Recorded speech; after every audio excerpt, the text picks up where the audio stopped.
আপনাদের কি কখনো গায়ে কখনো ফোড়া হয়েছে? কার কার গায়ে ফোড়া হয়েছে বলেন, হাত তুলে। আচ্ছা, কেমন ব্যথা? ফোড়া ফেটে গেলে কি বের হয়?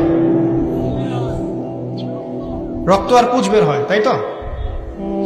একটা হাদিস পড়েছি, রাসূলুল্লাহ সাল্লাল্লাহু আলাইহি ওয়াসাল্লাম বলেন সাল্লাল্লাহু আলাইহি ওয়াসাল্লাম যে জাহান্নামে আমাকে মেরাজের রাতে জাহান্নাম দেখানো হয়েছে। মেরাজের রাতে আমাকে জাহান্নাম দেখানো হয়েছে। তো সেখানে আমি দেখলাম যে কিছু মানুষকে এই জাহান্নামীদের রক্ত আর পুঁজ খেতে দেয়া হচ্ছে। মানে আল্লাহ জানেন কেমন করে রক্ত আর পুঁজ পান করতে দেয়া হচ্ছে। কারণ জাহান্নামে পিপাসা লাগবে না, ক্ষুধা লাগবে না? ক্ষুধা লাগবে। খাবার খেতে চাইলে জাক্কুম, আর পানি খেতে চাইলে হামিম, গরম উত্তপ্ত পানি। আর এই যে রক্ত আর পুঁজের একটা মিশ্রণ খেতে দেওয়া হচ্ছে। তো নবী সাল্লাল্লাহু আলাইহি ওয়াসাল্লামকে সাহাবীরা পরে জিজ্ঞাসা করলেন, ইয়া রাসূলুল্লাহ, কোন পাপের কারণে তাদেরকে এই শাস্তি দেওয়া হচ্ছে? নবী করিম সাল্লাল্লাহু আলাইহি ওয়াসাল্লাম বললেন, তাদেরকে এই শাস্তি দেওয়া হচ্ছে একটা পাপের কারণে, সেটা হলো মাদক দ্রব্য সেবন করা।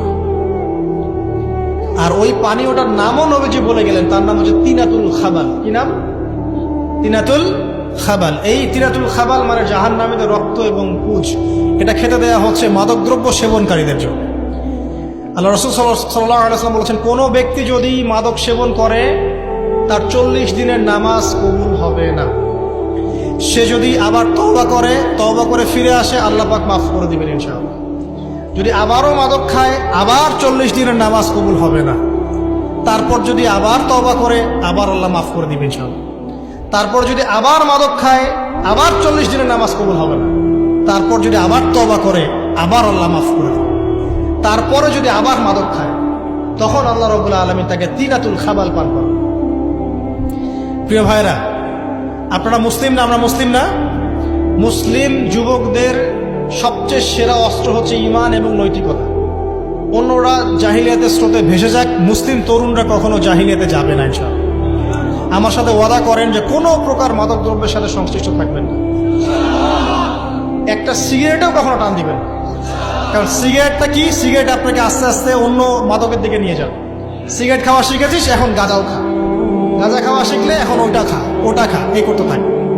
এক পর্যায়ে আপনি এখান থেকে আর বের হতে পারবেন না। এখানে আপনার দেহের ক্ষতি, আপনার মস্তিষ্কের ক্ষতি, আপনার পরিবারের ক্ষতি। এমন আপনি যদি পরবর্তীতে গিয়ে পরিবার গঠন করতে চান, আপনি সুখী পরিবারও গঠন করতে পারবেন না, কারণ ভিতর থেকে আপনি নিজেকে শেষ করে ফেলেছেন।